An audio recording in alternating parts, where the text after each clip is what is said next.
giving birth to a child days after he had died, was so traumatic. I collapsed. I wanted to die, didn't want to live.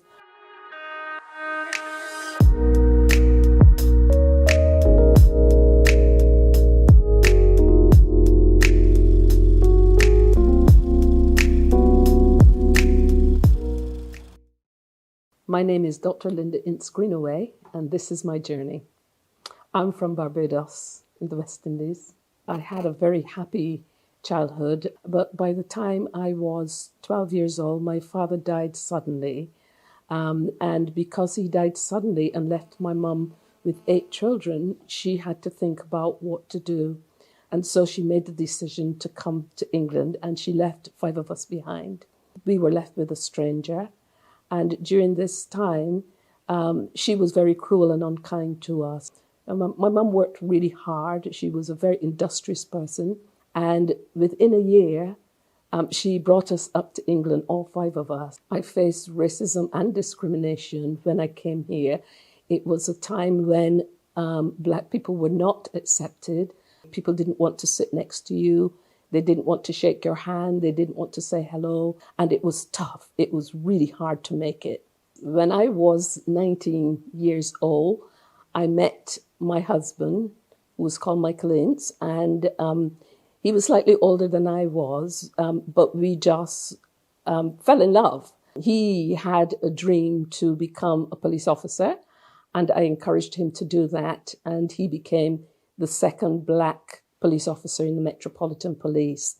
But months after he graduated from Hendon, he was killed in an accident, a road traffic accident where 2 police cars collided. And he lost his life, and it was horrendous for me what I went through because I was expecting my first child.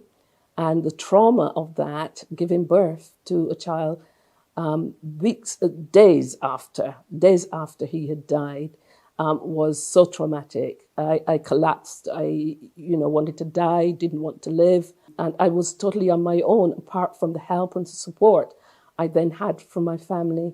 So I had to return home as a broken woman. There were no services at the time. There was no one to help. And I had to struggle to raise my son. The main thing that got me through it was my faith, without a doubt. I don't think I would be sitting where I am today had I not had that depth of faith, and had I not been in a family that was extremely supportive. It was years before I came out of that experience. I decided that I wanted to help others because I realized that there were no services for people who were going through bereavement and loss.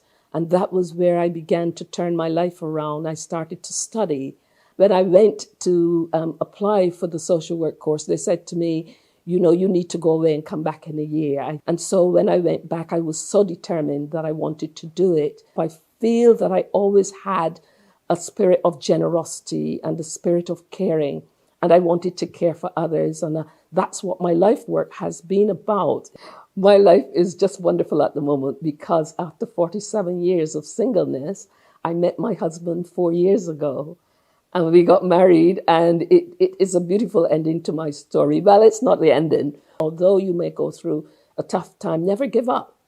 There's always hope. I'm working with people as a life coach, as a leadership life coach, helping people who are struggling with different issues, emotional issues. Do you think you'll ever stop helping others? I don't think so. I think it's in my DNA. I don't think I will ever stop helping others.